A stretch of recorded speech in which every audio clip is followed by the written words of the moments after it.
Everyone thought his life was over. Friends stopped calling. Family stopped asking. Even he started to believe the story that some people just don't make it.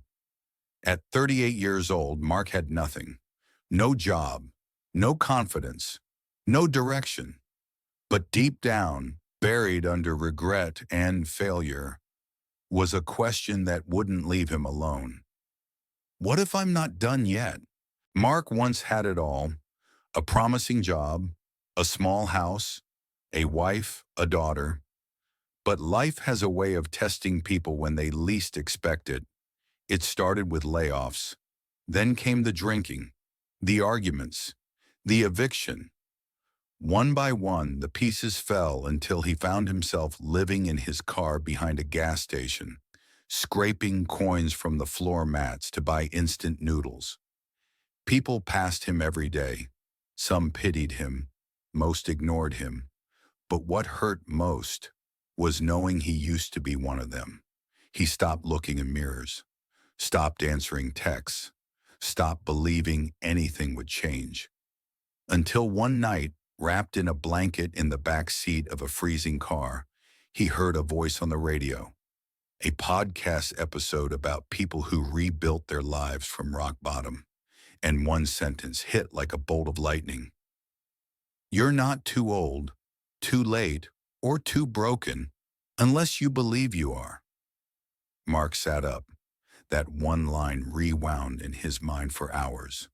What if it was true? The next morning he did something different.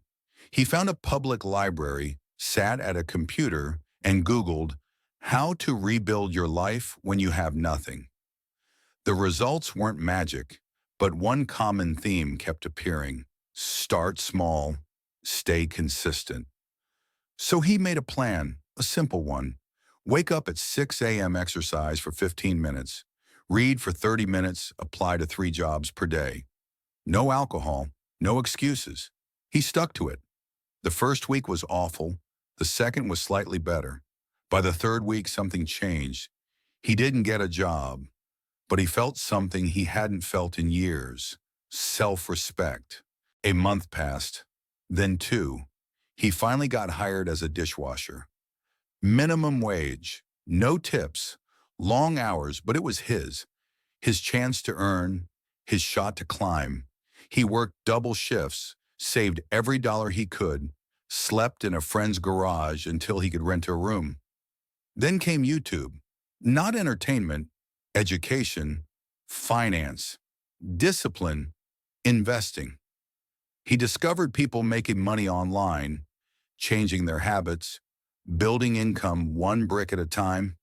He bought a $200 used laptop, started watching tutorials, tried freelancing, affiliate marketing, and selling simple ebooks. Most things failed, but not all.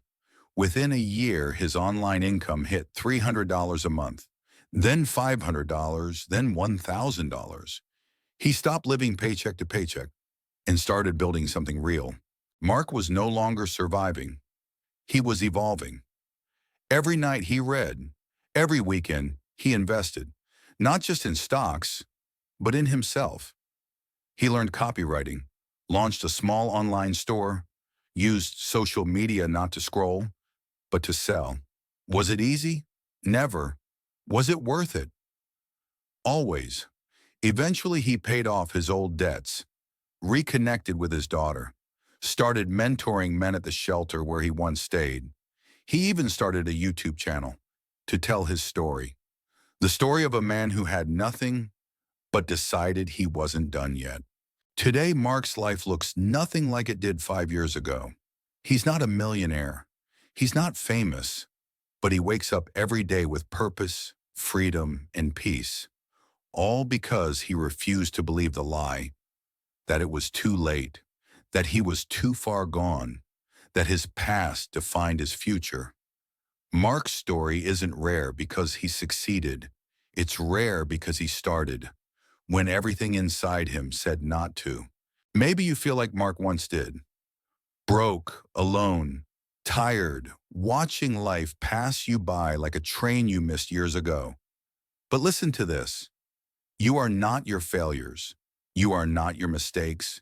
You are not done. Your life can still change. Your story can still rise. But no one's coming to save you. You have to take the first step, then the second, then the next 100 after that. Because greatness isn't built in a moment. It's built in the moments you decide to keep going.